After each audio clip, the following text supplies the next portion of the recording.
Hello hi students, welcome to the alpha physics classes. मैं Rashmi Singh the alpha physics classes पे आप सभी बच्चों का बहुत बहुत स्वागत करती हूँ। तो क्या है बच्चे, हम लोग यहाँ पे आपको chemistry, physics, biology and maths के क्लासेस आपका द अल्फा फिजिक्स क्लासेस जो हमारा चैनल है इस पे चलते हैं। तो अगर आप आज पहली बार हमारे वीडियो को देख रहे हैं तो आपसे रिक्वेस्ट है कि प्लीज़ हमारे चैनल को लाइक, सब शेयर एंड सब्सक्राइब ज़रूर करें। बच्चों क्या है कि मैं क्लास 9th का चैप्टर पढ़ाने वाली हूँ, जिसमें मैंने आपको बहुत सारे पार्ट मैंने आपको पहले पढ़ा चुकी हूँ। जैसे मैंने आपको बताया मैटर क्या होते हैं, फिर स्टेट्स ऑफ मैटर मैंने आपको पढ़ाया, फिर इंटर कन्वर्जन ऑफ मैटर मैंने आपको पढ़ाया। तो आज जो मैं आपको टॉपिक पढ़ाने वाली हूँ बच्चे वो है लैटेंट हीट। आज हम आप लोगों को लैटेंट हीट के बारे में स्टडी करवाएंगे, लैटेंट हीट के बारे में पढ़ाएंगे कि आखिर लैटेंट हीट होता क्या है और फिर तो कैसे उसको हम बता सकते हैं, कैसे उसको हम एक्सप्लेन कर सकते हैं। यही चीज़ें आज हमें पढ़नी है। इसे पढ़ने से पहले मैं आपको inter conversion of state of matter में थोड़ा सा रिकॉल करवा देती हूँ। मुझे पता है कि आपको आते होंगे, मुझे पता है कि आपको ये आते होंगे, लेकिन थोड़ा सा रिकॉल कर लेते हैं कि inter conversion of state of matter में क्या बोला गया था। तो inter conversion of state of matter में आप जानते हैं कि सबसे पहले स्टेट ऑफ मैटर हम लोग 3 स्टडी करते हैं, सॉलिड, लिक्विड एंड गैसेस। तो यहाँ पे आप देखिए, ये हमारा क्या हो गया, सॉलिड। ये हमारा क्या हो गया बच्चे, लिक्विड हो गया। ये हमारा क्या हो गया, गैसेस हो गए। तो मैंने आपको क्या बोला था कि अगर सॉलिड से अगर लिक्विड में कन्वर्ट हो रहे हैं तो हम लोग उसे क्या बोलते हैं, मेल्टिंग बोलते हैं। क्या बोलते हैं बच्चे, मेल्टिंग। लिक्विड से अगर गैसेस में कन्वर्ट हो रहे हैं तो हम लोग क्या बोलते हैं बच्चे, बॉइलिंग बोलते हैं। ठीक है ना। और अगर सॉलिड से गैसेस में कन्वर्ट हो रहे हैं तो उस प्रोसेस को क्या बोला जाता है बच्चे, सब्लिमेशन। क्या बोलते हैं, सब्लिमेशन बोलते हैं। चलो ठीक है। अगर गैसेस से सॉलिड में चेंज हो रहे हैं तो भी उसे बोला जाता है सब्लिमेशन। ठीक है। अगर गैसेस से लिक्विड में चेंज हो रहा है तो उसे क्या बोला जाता है, कंडेंसेशन। ठीक है ना। लिक्विड से अगर सॉलिड में चेंज हो रहा है तो उसे क्या बोला जाता है, फ्रीजिंग। तो ये चीजें तो आपने पढ़ रखा है। अब मैं जानती हूँ कि आपको आते भी होंगे, लेकिन आज जो मैं आपको पढ़ाने वाली हूँ बच्चे वो मेनली है लैटेंट हीट है। तो सबसे पहले तो हमें ये समझना है कि लैटेंट हीट होता क्या है, कैसे हम लैटेंट हीट को डिस्क्राइब करते हैं। अब देखिए, अब जब हम लोग पढ़ रहे हैं तो हर एक चीज को डिस्क्रिप्शन में पढ़ेंगे, तो ऊपर तो हमें पढ़ना नहीं, हर एक चीजों को सीखते हुए आगे बढ़ना है। तो चलिए यहाँ पे हम सबसे पहले अब देखते हैं कि लैटेंट हीट क्या होते हैं। देखिए, लैटेंट हीट यही आज हमें पढ़ना है। ठीक है ना। तो लैटेंट हीट होता क्या है, तो लैटेंट हीट को बोला जाता है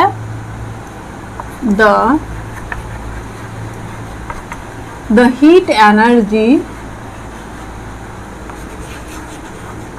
which is supplied to convert the state of matter without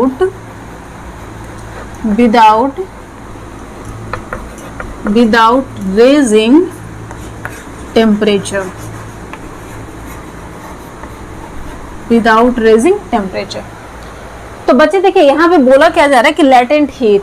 तो लैटेंट हीट क्या होते हैं, मैंने यहाँ डेफिनेशन आपको लिखा है। क्या लिखा है, the heat energy which is supplied to convert the state of matter without raising temperature. इसका कहने का मतलब है कि हम लोग क्या करते हैं कि अगर हीट एनर्जी सप्लाई करते, क्या सप्लाई करते हैं, हीट एनर्जी। तो जो हीट एनर्जी हम लोग सप्लाई कर रहे हैं वो उसके स्टेट को चेंज करता है। अब स्टेट को चेंज करने का मतलब है सॉलिड लिक्विड में चेंज होंगे, लिक्विड गैसेस में चेंज होगा, यानी कि स्टेट चेंज होते हैं विदाउट इंक्रीजिंग टेम्परेचर। स्टेट तो चेंज होता है लेकिन वहां का टेम्परेचर इंक्रीज नहीं होते हैं। जैसे कि एग्जांपल लेते हैं कि मान लीजिए ये हमारे पास एक बीकर है। देखिए ये बीकर हमारा हो गया। ठीक है। मान लीजिए यहाँ से हम इसको हीट सप्लाई कर रहे हैं, ठीक है ना। और इसमें प्रेजेंट है आइस। क्या प्रेजेंट है बच्चे, आइस के क्यूब्स प्रेजेंट हैं। ठीक है। ये हैं आइस क्यूब्स, अच्छे से इसको समझिएगा। इसमें आइस क्यूब्स प्रेजेंट है बच्चे। तो जब मैं इसे हीट करूंगी तो हीट करने के बाद क्या है, ये आइस क्यूब्स जो है वो मेल्ट होना स्टार्ट होंगे। क्या होना स्टार्ट होगा, मेल्ट। क्या होना स्टार्ट होंगे बच्चे, मेल्ट होना स्टार्ट होगा। जब आइस क्यूब्स मेल्ट होना स्टार्ट होंगे तो क्या होता है कि यहाँ पे धीरे धीरे ये मेल्ट होंगे। तो यहाँ पे जो ये हीट सप्लाई किया जा रहा है उसको हम लोग बोलते हैं लैटेंट हीट। लेकिन उसे तब तक लेटेंट हीट बोला जाएगा जब तक यहाँ का टेम्परेचर इंक्रीज नहीं होता हो। यहाँ का टेम्परेचर कब तक इंक्रीज नहीं होगा? जब तक ये कंप्लीटली लिक्विड में चेंज नहीं हो जाते हैं। उसके बाद भी अगर आप हीट सप्लाई करते रहेंगे तो फिर क्या है कि यहाँ का टेम्परेचर इंक्रीज कर जाएगा। तो लेटेंट हीट जो होते हैं बच्चे, वो बोला जाता है कि ऐसा हीट एनर्जी जो सप्लाई किया जाता है किसी भी सबस्टेंस को, उसके स्टेट को चेंज करने के लिए, स्टेट को चेंज करने के लिए जो हीट एनर्जी हम लोग सप्लाई करते हैं उसी को बोला जाता है यहाँ पे लेटेंट हीट। और वहाँ का एक सबसे जो इम्पोर्टेंट इसका बात है वो ये है विदाउट रेजिंग टेम्परेचर, बिना टेम्परेचर को इंक्रीज किए हुए। अब क्वेश्चन ये अराइज होते हैं कि मान लीजिए कि ये एक सबस्टेंस है, आइस में प्रेजेंट है बहुत सारे, यहाँ पे मान लीजिए आइस क्यूब से मॉलिक्यूल्स इस तरह से कंप्लीट, क्योंकि वो सॉलिड है तो कंप्लीट कॉम्पैक्टली अटैच्ड होगा, एक दूसरे से काफी नजदीक में अटैच्ड होंगे।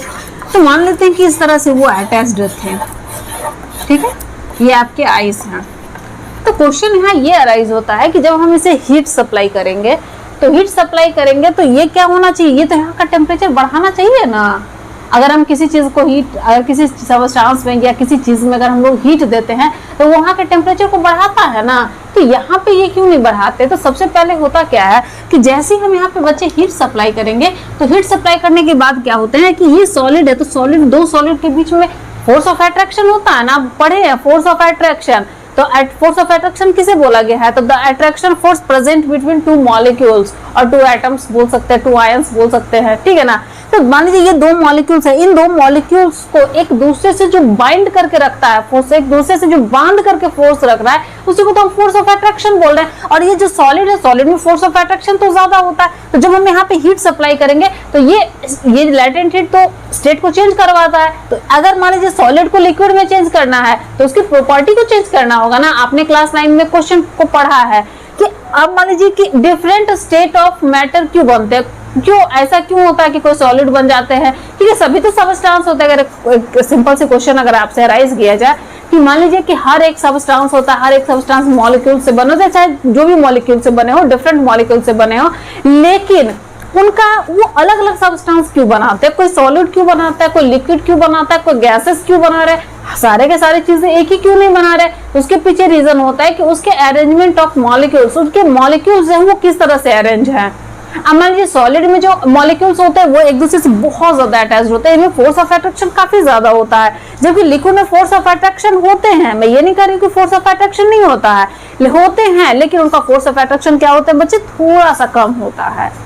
तो इसके भी फोर्स ऑफ अट्रैक्शन को हमें कम करना होगा। अगर फोर्स ऑफ अट्रैक्शन को कम करना है तो हमें करना क्या होगा? अगर हीट देंगे तो इनके बीच का फोर्स ऑफ अट्रैक्शन टूटेगा। तो जो आप हीट दे रहे हैं ना, तो ये सारा का सारा हीट एनर्जी यूज कर लिया जाएगा फोर्स ऑफ अट्रैक्शन को ब्रेक करने के लिए। तो उसके पास एनर्जी, हीट एनर्जी बच कहाँ रहा है कि वो पूरे के पूरे सबस्टेंस का टेम्परेचर को राइज करेंगे। लेकिन जब ये सबस्टेंस जितने भी मॉलिक्यूल्स हैं जब एक दूसरे से दूर हट जाएंगे, जब वो लिक्विड में चेंज हो जाएंगे मान लेते हैं, उसके बाद भी अगर आप हीट दे रहे हैं बच्चे तो यहाँ का टेम्परेचर हमारा क्या हो जाएगा? इंक्रीज कर जाते हैं, ठीक है ना। तो ये चीज याद रखिएगा कि लेटेंट हीट क्या होते हैं। तो लेटेंट हीट एक ऐसी एनर्जी होती है, ऐसी हीट एनर्जी है जो सप्लाई किया जाता है किसी भी सबस्टेंस को उसके स्टेट को चेंज करने के लिए विदाउट रेजिंग टेम्परेचर। एक चीज और यहाँ से याद रखना है बच्चे कि लेटेंट हीट को हिडन एनर्जी भी बोलते हैं।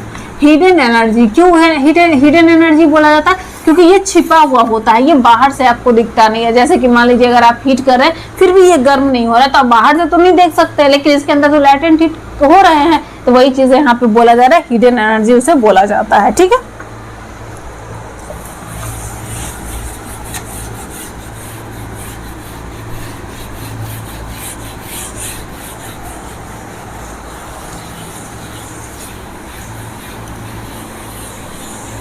चलिए ये हो गया। अब बच्चे यहाँ से क्वेश्चन अराइज होता है और क्वेश्चन आपका क्या है वो देखिए।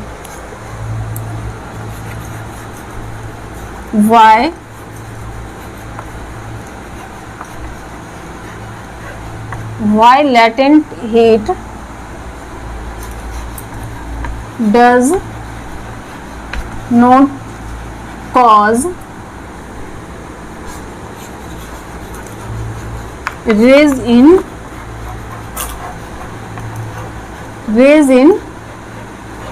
temperature of a substance। ठीक, क्वेश्चन यहाँ पे है बच्चे कि while latent heat does not cause raise in temperature of a substance, इसका आंसर मैंने अभी जस्ट दिया है कि कोई भी अगर सब्सटेंस है तो लेटेंट हीट देने के बाद उसका टेम्परेचर इंक्रीज क्यों नहीं होता है? टेम्परेचर इंक्रीज इसलिए नहीं होते हैं क्योंकि जितना भी इन हीट एनर्जी सप्लाई किया जाता है, सारे के सारे हीट एनर्जी उसके फोर्स ऑफ अट्रैक्शन को ब्रेक करने में लग जाते हैं। इसीलिए क्या होते हैं कि उस सब्सटेंस का वहां पे टेम्परेचर इंक्रीज नहीं होते हैं। ठीक है ना, आप लिख सकते हैं यहाँ पे जो मेन पॉइंट इसका क्या वो क्या हो गया, because latent heat is used in, जितना भी latent heat जो हमारा है वो यूज किया जाता है, किस में किया जाता है? in to break the force of attraction between molecules to change the state of a substance। समझ में आ रही है कि वहां पे लेटेंट हीट देने के बाद भी उसका टेम्परेचर इसलिए इंक्रीज नहीं होता है क्योंकि जो जितने भी लेटेंट हीट जो है उसका यूज किया जाता है फोर्स ऑफ अट्रैक्शन को ब्रेक डाउन करने के लिए।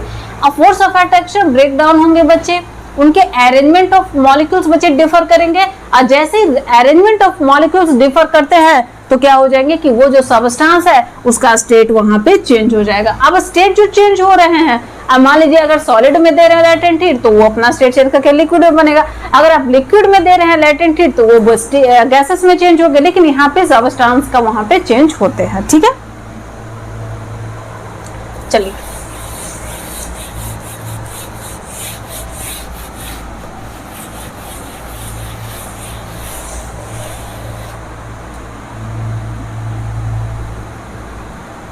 अब देखिए लेटेंट हीट को टू टाइप्स में क्लासिफाई किया गया है। लेटेंट हीट को टू टाइप्स में क्लासिफाई किया गया है। जो हमारा फर्स्ट है बच्चे वो है लेटेंट हीट ऑफ फ्यूजन। क्या है? लेटेंट हीट ऑफ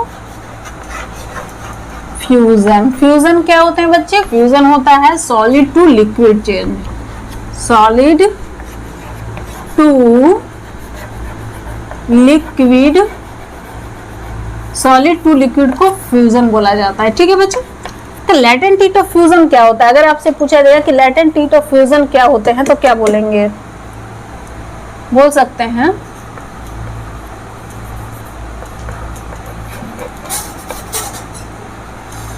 सॉरी यहां पे लिख सकते हैं latent heat of fusion is the quantity of solid in 1 joule to convert 1 kg of solid into liquid without raising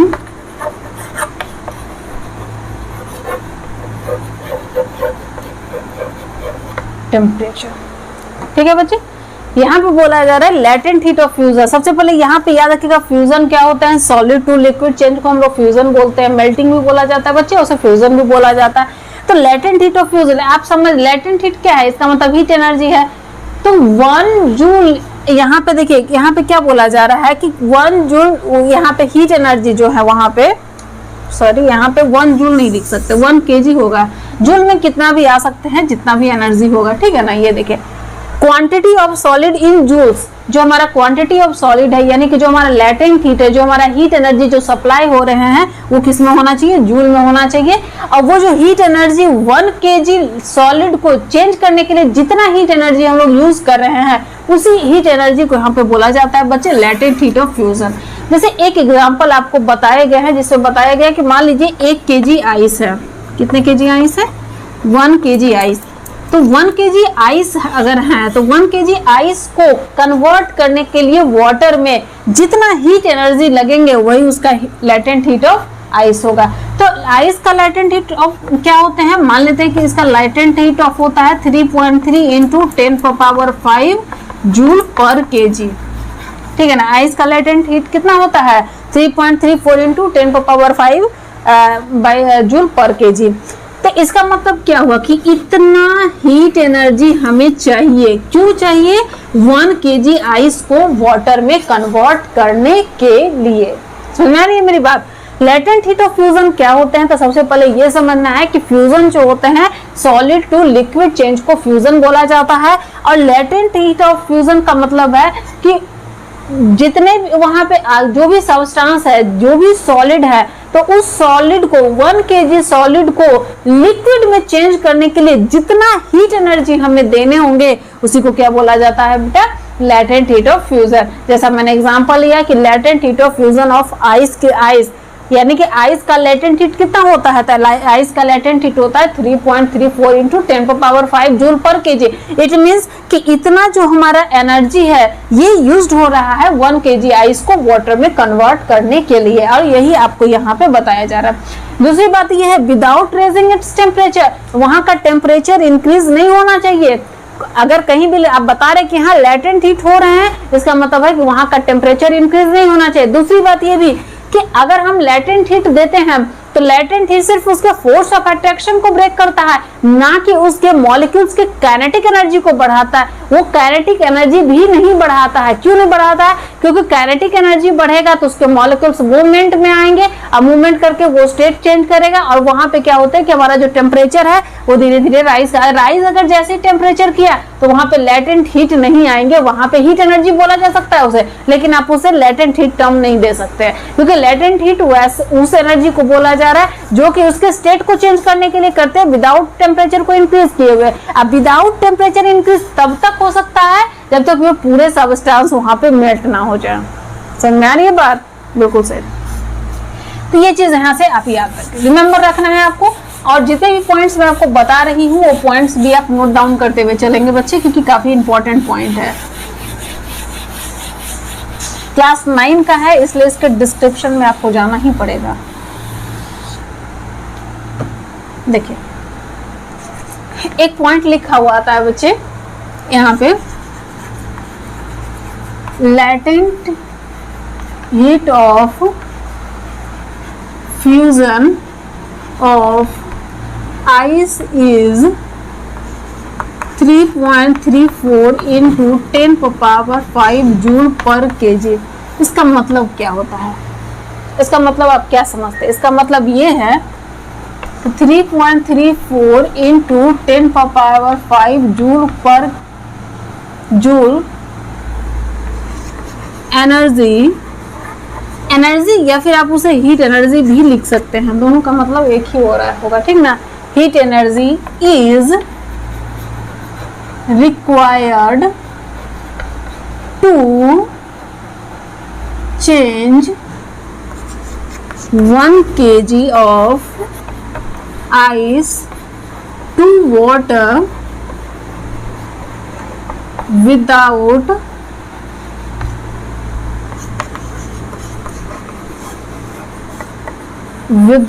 increasing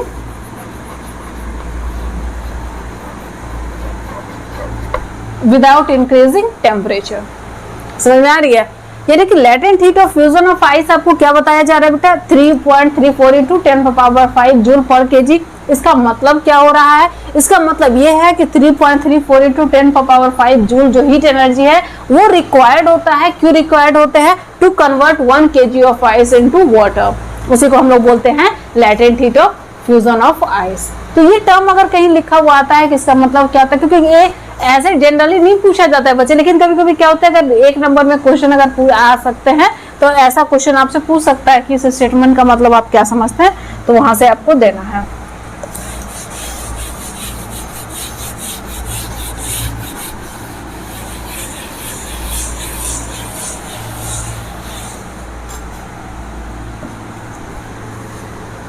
देखो यहाँ पे नेक्स्ट एक और क्वेश्चन आ रहा है बच्चे, इसके आंसर आपको आते होंगे और आप खुद इसका आंसर लिखेंगे।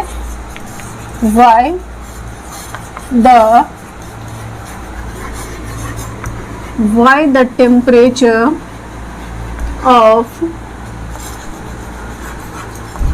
melting ice does not change the latent heat being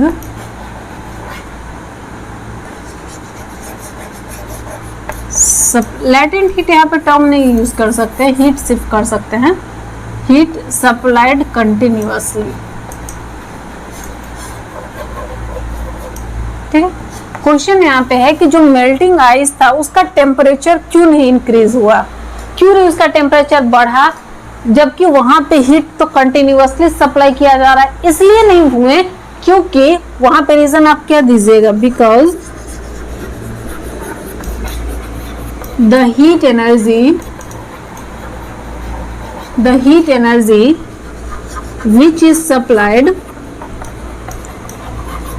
which is supplied to ice is used to overcome the force of attraction,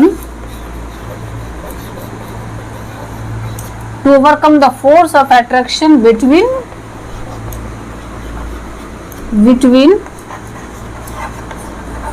molecules to change from ice to water। ठीक है, यानी कि वहां पे जो हीट एनर्जी जो supply किया जा रहा है, सप्लाई तो हम कर ही रहे, बिल्कुल कर रहे हैं, जो हीट एनर्जी सप्लाइड किया जा रहा है वो यूज किए जाते हैं आइस के थ्रू। क्यों किया जाता है, तो उसके फोर्स ऑफ अट्रैक्शन को ब्रेक डाउन करने के लिए, इसीलिए वहां का जो हमारा टेम्परेचर है वो इंक्रीज नहीं होते हैं। और यही आपको वहां पे एक्सप्लेनेशन देना होगा अगर आपसे पूछा जाता है तो। और यहाँ से क्वेश्चन जो भी अराइज होंगे, जो मैं आपको बता रही हूँ, या तो आपसे पूछा जाएगा डायरेक्टली कि what is latent heat, latent heat क्या होता है, ये आपसे पूछे जा सकते हैं। सेकंड क्वेश्चन आपसे पूछा जा सकता है कि लैटेंट हीट ऑफ फ्यूजन क्या होता है, ये आपसे पूछे जा सकते हैं। नेक्स्ट आपसे पूछा जा सकता है कि latent heat of fusion of ice क्या होते हैं, तो कितना होते हैं बच्चे, 3.34 × 10⁵ जूल पर केजी। तो ये सारी चीजें आपसे पूछी जा सकती है। अगर आपको लैटेंट हीट ऑफ फ्यूजन अगर समझ में आ गया तो लैटेंट हीट ऑफ वेपराइजेशन तो सिर्फ डेफिनेशन अलग है, और सारा पॉइंट अगर समझेंगे तो पॉइंट वही चीज आपका आएगा। ठीक है ना, चलिए देखते हैं।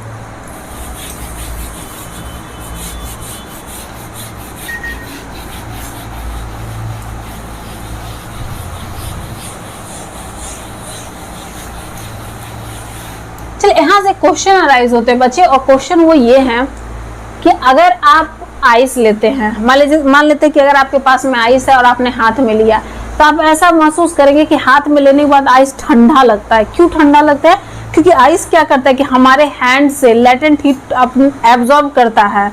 ठीक है ना, और यहाँ का टेम्परेचर क्या करते हैं, डिक्रीज करता है। टेम्परेचर डिक्रीज करने के कारण क्या होता है कि वहां पे आपको ठंडा कूल आपको लगता है।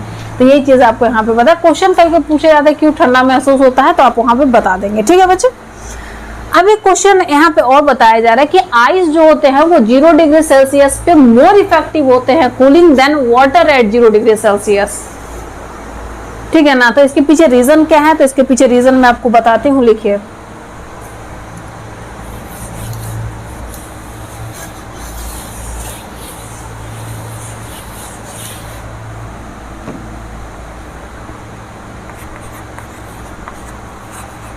Ice at 0 degree Celsius is more effective in cooling than water at 0 degree Celsius. तो यहाँ पे आपको बोला जा रहा है कि जो वो आइस होते हैं वो 0 डिग्री सेल्सियस पे ज्यादा इफेक्टिव होते हैं cooling than water at 0 degree Celsius. क्यों होता है वो देखिए क्यों होते हैं, क्योंकि यहाँ पे क्या हो जाएंगे, ice at 0 degree Celsius takes 3.34 into 10 power 5 joule पर केजी हीट एनर्जी, ठीक है ना, ये इतना हीट एनर्जी एब्जॉर्ब करते हैं, absorbs from the substance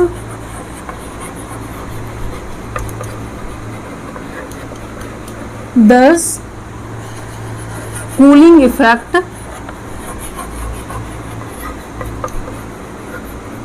takes place। ठीक है, ये आपको दिया गया है कूलिंग टेक्स प्लेस। और नेक्स्ट क्या हो जाएंगे, यहाँ पे लिख सकते हैं but water at 0 degree Celsius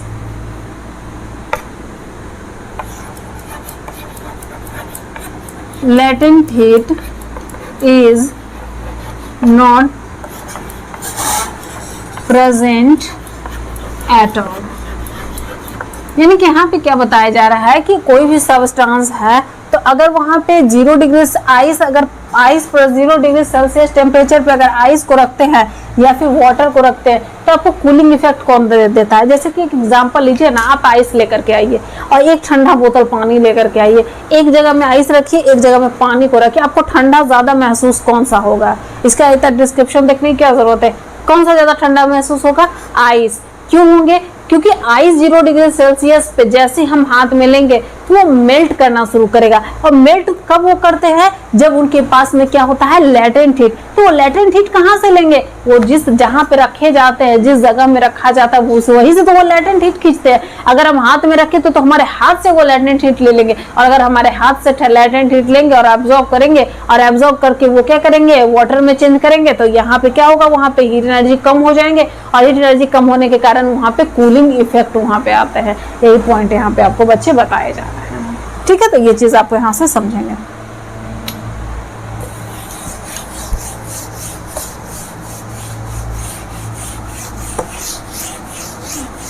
अब यहाँ से क्वेश्चन अराइज होता है कि अगर कोई वाटर है, अगर आइस है, अगर उसे वाटर में कन्वर्ट करना है तो हम क्या करते हैं, यहाँ पे 3.34 इंटू 10 पावर 5 जूल पर केजी एनर्जी को एब्जॉर्ब किया जाता है, तभी वो आइस को वाटर में कन्वर्ट करते हैं। अगर वाटर को फिर से आइस में कन्वर्ट करना है तो इतना ही हीट एनर्जी हमें वहां से अपने बॉडी से, यानी कि यहाँ पे वाटर को हटाना पड़ेगा। अगर ये इसे हटा देते हैं तो ही ये वाटर में आइस में कन्वर्ट हो सकते हैं। यानी कि अगर आइस से वाटर में कन्वर्ट करना है तो हीट एनर्जी लेंगे, अगर वाटर को आइस में कन्वर्ट करना है तो उतना हीट एनर्जी को वो रिलीज करेंगे। समझ आ रही है मेरी बात। अगर आइस से वाटर में चेंज करना है तो उसे हीट एनर्जी चाहिए। क्यों चाहिए, ताकि उसका जो फोर्स ऑफ अट्रैक्शन है वो थोड़ा सा दूर हो जाए। लेकिन अगर वाटर है, वाटर को आइस में करना है तो उसका फोर्स ऑफ अट्रैक्शन को नजदीक लाना होगा।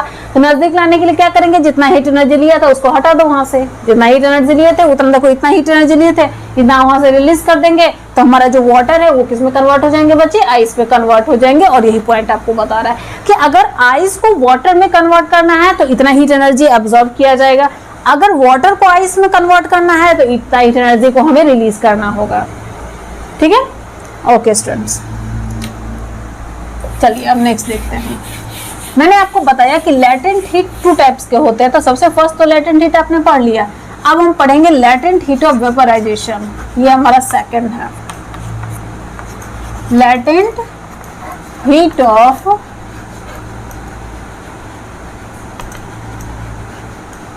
वेपराइजेशन। और वेपराइजेशन में क्या होते हैं बच्चे, liquid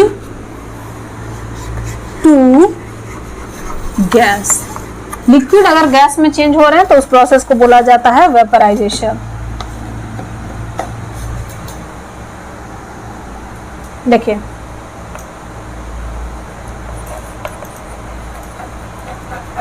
amount of heat energy in joule to convert 1 kg of liquid into gases without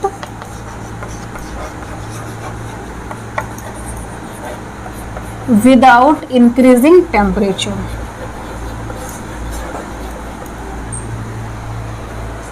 ठीक है ना। यहाँ पे बोला जा रहा है कि लेटेंट हीट ऑफ वेपोराइजेशन क्या होता है। तो वेपोराइजेशन क्या होता है, लिक्विड टू गैस चेंज को बोलते हैं। अमाउंट ऑफ हीट एनर्जी, जो हीट एनर्जी अमाउंट चाहिए किस में चाहिए होगा बच्चे, जूल में चाहिए होगा। क्यों चाहिए होगा, to convert 1 kg of liquid, 1 kg liquid को, यहाँ पे समझिए ना इजी में, 1 kg लिक्विड को कन्वर्ट करने के लिए जितना हीट एनर्जी चाहिए उसी को बोलेंगे हम लोग वहां पे लेटेंट हीट ऑफ वेपोराइजेशन। समझ आई मेरी बात। 1 kg लिक्विड को जितना हीट एनर्जी चाहिए उसको स्टीम में गैसेस में चेंज करने के लिए उसी हीट एनर्जी को हम लोग बोलते हैं बच्चे लेटेंट हीट ऑफ वेपोराइजेशन। ठीक है बच्चे, चलिए अब आगे देखते हैं।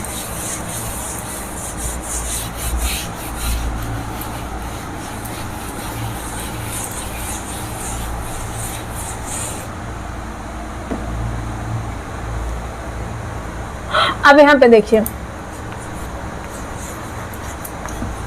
दिया हुआ अगर है यहाँ पे कि latent heat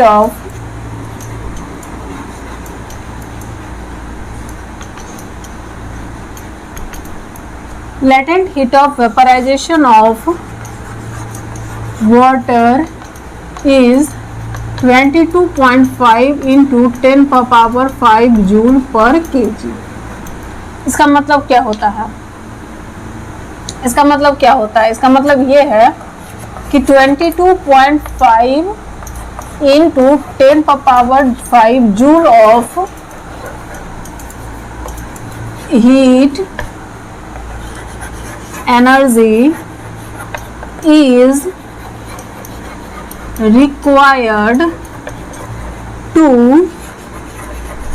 required to change 1 kg of water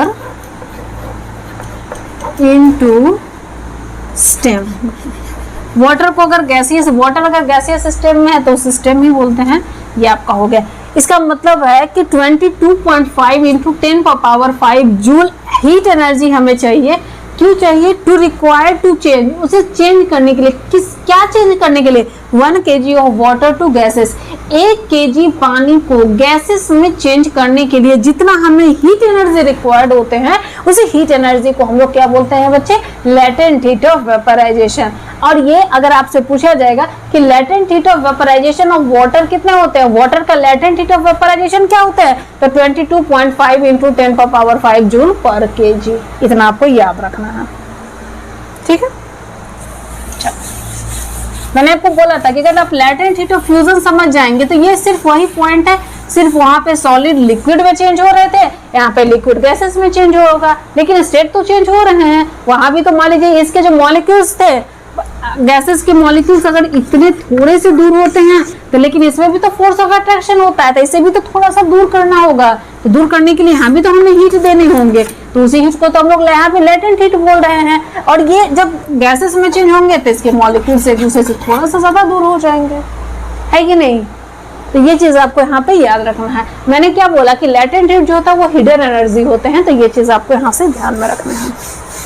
यहाँ भी फिर बच्चे वही सेम क्वेश्चन है। क्वेश्चन क्या है कि why the temperature of boiling water does not increase. यहाँ पे बताया जा रहा है कि बॉइलिंग वाटर का जो टेम्परेचर है वो इंक्रीज क्यों नहीं कर रहे हैं, जबकि हम कंटिन्यूअसली वहां पे हीट सप्लाई कर रहे हैं, तो वहां पे इसलिए इंक्रीज नहीं होते हैं क्योंकि जितना भी हम लोग हीट एनर्जी सप्लाई कर रहे हैं बॉइलिंग वाटर को स्टेम में चेंज करने के लिए, तो सारा का सारा हीट एनर्जी वहां पे यूज्ड हो जाते हैं to overcome the force of attraction between the particles. दो पार्टिकल्स के बीच में जो फोर्स ऑफ अट्रैक्शन है उनको ब्रेक करने के लिए ये सारी चीजें यूज हो जाती है। ये चीज आपको यहां से याद रखना है।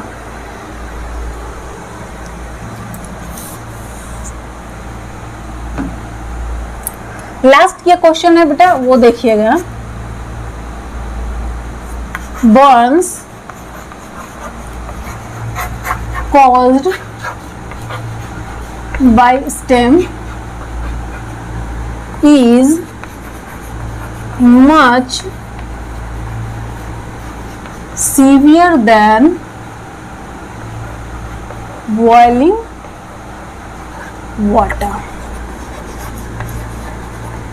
क्वेश्चन यहाँ पे है, आपने कभी ये ऑब्जर्व किया है कि अगर देखेंगे बच्चे आप कि क्या होते हैं कि अगर मान लीजिए कि आप पानी गर्म कर रहे हैं, आप पानी गर्म कर रहे हैं, अगर उसके ऊपर आपने ढक्कन रख दिया, आप अचानक से ढक्कन को हटाओ, अचानक से ढक्कन हटाओगे तो कभी कभी क्या होता है उसका भाप यानी कि उसका स्टेम कभी हाथ में कहीं लग जाता है, आप देखिए बहुत ज्यादा दर्द होता है, बहुत ज्यादा लहर होता है, उसमें बहुत ज्यादा आपको वहां पे दर्द होता है। जबकि बॉइलिंग वाटर से अगर गर्म पानी गिर गया तो भी होते हैं, लेकिन थोड़ा सा कम होता है। इसका कहने का मतलब है कि अगर स्टेम से यानी कि अगर भाप से अगर कोई आदमी जलता है तो वो ज्यादा खतरनाक होते हैं, वो ज्यादा डेंजरस होते हैं बॉइलिंग वाटर के रेस्पेक्ट में। क्यों होता है? Because in steam latent heat is present। Stem में latent heat होते हैं, लेकिन बॉइलिंग वाटर में latent heat नहीं होता है, और ज्यादा latent heat होने के कारण जो स्टेम से बर्न होते हैं वो ज्यादा सीवियर होते हैं in comparison to the boiling water. यहाँ पे लिख सकते हैं बिकॉज इन स्टेम